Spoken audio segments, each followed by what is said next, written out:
Chapter 36. When Jing Tan moved toward the source of the noise, she saw signs of a struggle and a phone that had fallen to the side, as well as a ladle-like bag that was lying on the ground. There was also a strong pungent smell in the air. Jing Tan sniffed and followed the smell to scan the area below. He saw a key ring in the grass with a small tube on it. It looked like a pepper spray. The girl was well prepared, but Jing Tan didn't hear any screams. Did that mean the guy wasn't hit? From the looks of it, either the girl didn't spray the target or the guy was probably a habitual offender and had been prepared. It was much faster to walk through the trees. Jing Tan didn't need to take a detour to avoid the uneven areas. The man stopped under a big tree. He was quite a distance away from the walkway. Even if he made a sound, no one would hear him. Cut. Jing Tan heard the sound and looked over. The reflection of metal flashed past. Faster thief. This pervert actually carries such sexy handcuffs with him. What kind of disgusting taste is this? Jing Tan cursed in his heart. The man cuffed the girl's hands and then took out a small roll of tape from his pocket. There was a piece of paper attached to the end of the tape, making it easy to tear. The man removed the hand covering the girl's mouth. Before the girl could make a sound, the tape sealed her mouth. She could only make weak noises through her nose. Jing Tan looked. The man was wearing gloves and a hat that only revealed his eyes and mouth. He looked like a bank robber. He was indeed a well-prepared habitual offender. Jing Tan quietly jumped onto the big tree and climbed to the top. He aimed at a branch below and jumped down. Bang! The branch swung down with the leaves on it. Many leaves fell as it swayed. The rustling sound of the branches swinging was especially clear in this quiet environment.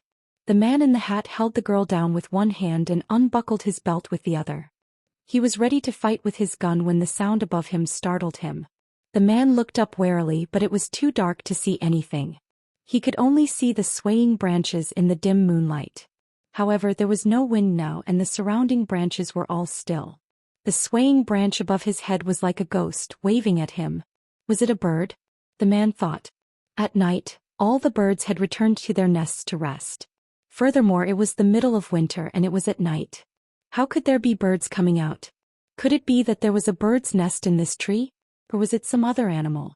The man held down the girl who was still struggling and listened to the movements around him.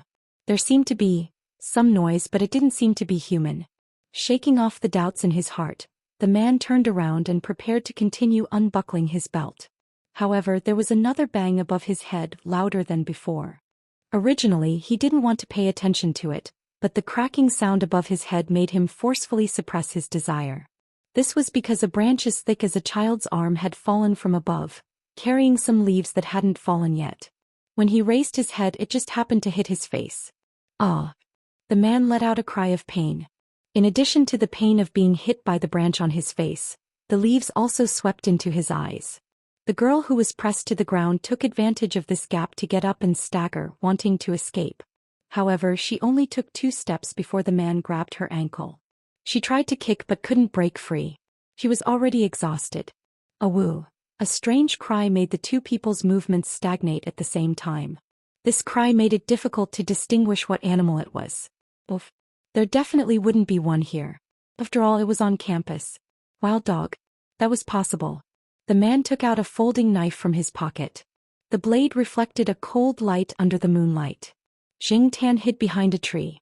From the beginning, he didn't intend to rush up directly. It was fine when he was a human, but now he was a cat. If he really fought, he would be at a disadvantage. Moreover, he felt that since the other party came prepared, they would definitely bring a knife.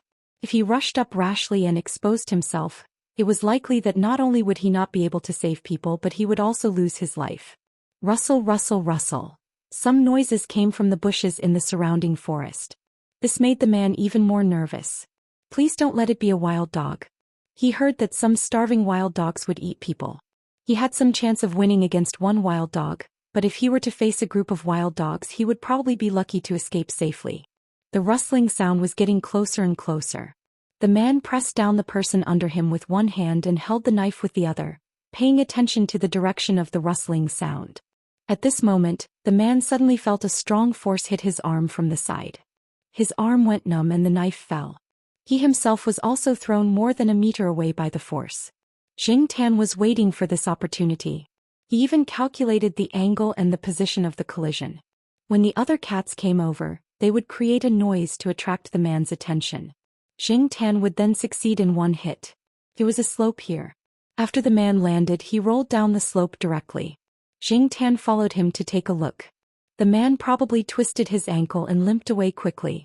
He probably thought that someone was coming over and found out what happened to him, so he wanted to escape.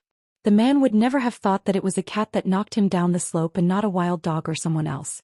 Because the girl was still there, Jing Tan did not chase after him. However, if he met the man again, Jing Tan would definitely be able to recognize him. A cat's nose was very sensitive. Even if the man changed his hat, Jing Tan would be able to pick him out from the crowd. When Jing Tan walked up the slope, he saw a coat thrown in the bushes. It had the same perfume smell as the girl. The girl had probably just attended a banquet or something. She was wearing a long dress, and the woolen coat outside had been torn off and thrown to the side in the previous struggle. A gust of wind blew. Jing Tan felt the coolness in the air. After thinking for a while, he went over and bit the woolen coat and dragged it up the slope. When he saw the girl, she was holding the knife that the man had dropped and looking around vigilantly. The moment Jing Tan appeared with the woolen coat in his mouth, the girl instantly made a move to attack with the knife. However, with the faint moonlight, the girl did not see anyone. She looked down and found the coat that she had dropped with difficulty. Then she saw the cat next to the coat that was hard to see in the night. Whoosh whoosh whoosh. One by one the cats came out of the bushes. When they ran over and saw that there was a human here, they did not immediately show up. They only came out when Jing Tan appeared. The first to bear the brunt of the attack was Sheriff. He jumped out from the bushes as soon as Jing Tan appeared. He even meowed and jumped into the air to swat away the leaves that had fallen to the ground. He was playing with the leaves. However, no one was in the mood to watch the sheriff's performance. When the girl saw the cats appear one by one, she strangely felt a lot more at ease. She listened carefully and did not notice anyone approaching. After her heart relaxed, the girl sat on the ground with her legs curled up. Her handcuffed hands were still holding the knife, but they were trembling. Jing Tan paused, dragged the woolen coat over and put it next to the girl's feet. What should he say at this time? Lend you my shoulder to lean on? Lean on my ass. How could you lean on a cat's shoulder? Jing Tan was thinking when a pair of hands reached out and pulled him over. The girl hugged Jing Tan in her arms and rested her chin on Jing Tan's back. Her body was still trembling and the knife was put aside. The cat's body temperature was slightly higher than that of a human's. She felt that the chill had been dispelled, and her stiff and tired limbs were gradually recovering. The way the girl hugged Jing Tan made him uncomfortable. He was a little hurt by her kneecaps. However, the girl hugged Jing Tan tightly as if she was clutching at a life-saving straw. Jing Tan could not see the girl's eyes, but he felt the coldness of the girl's hands and the fear that had not yet subsided. The girl was too tight. Jing Tan could not help but shake his tail on the girl's arm, indicating that she should relax. The girl did not respond. He shook again. Still no response. Jing Tan stopped shaking. It was useless. Instead, he slowly moved his tail from the girl's wrist to her elbow and then to her arm. Jing Tan would never admit that he was taking advantage of her. The girl also did not know that the cat she was hugging was thinking in a dirty direction. Her breathing was still a little short and her mouth was still closed after the tape was removed. Her breath made Jing Tan's ears itchy, but he could only shake his ears. Every time the girl breathed, Jing Tan's ears would shake twice. When Jing Tan came over, he hid the tag on his neck on a tree so the girl did not know whose cat she was hugging. The wind blew and the leaves in the air swirled and fell. Some of the fallen leaves on the ground also moved with the wind. The forest in the winter night was bleak and gloomy. However, the bleakness and gloominess faded a lot in the presence of the cats. The night wind blew the girl's messy long curly hair. Jing Tan, who was being hugged, felt that this scene should be very moving. Unfortunately, before Jing Tan finished sighing, he saw the sheriff run over and play with the girl's hair with his paw.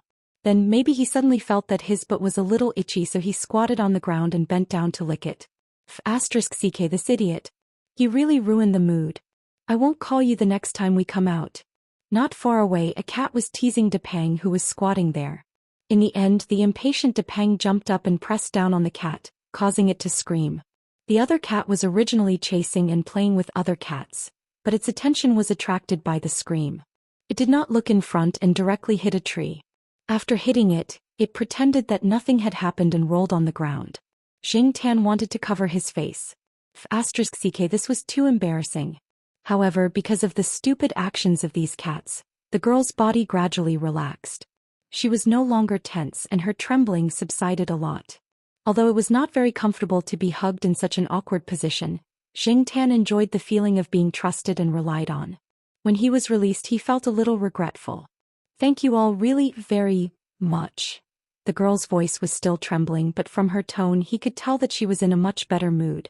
After a while, the girl stood up, held the knife and carefully moved down the slope. Xing Tan led the way in front of her and helped to drag the small bag she dropped over. The girl took out her phone from the bag and made a call. Xing Tan originally thought that she would call the police, or find her roommates or bodyguards, but it did not seem like it. After hanging up the phone, the girl walked to the road and stood under the streetlight at the corner. The poorly connected streetlight flickered. Because of the road, the streetlight here was broken, and the school would not repair it very diligently. On the other side of the forest, a few cats were scurrying back and forth. Because of the light and angle, the girl could see a few pairs of shining eyes in the dark when she raised her head slightly. If it was any other time, she would definitely feel that this situation was very scary and that these cats were very evil. But now she felt that these pairs of eyes were more reassuring than the streetlights. Xing Tan stayed next to the girl, waiting for the people she called to come before leaving. Xing Tan did not leave, so Sheriff and Depeng did not run far. The other cats saw that these 3 cats were staying here, so they also stayed around. 10 minutes later, a Land Rover drove over. There were 2 men and a woman inside, and they were all very respectful to the girl, but they did not say much.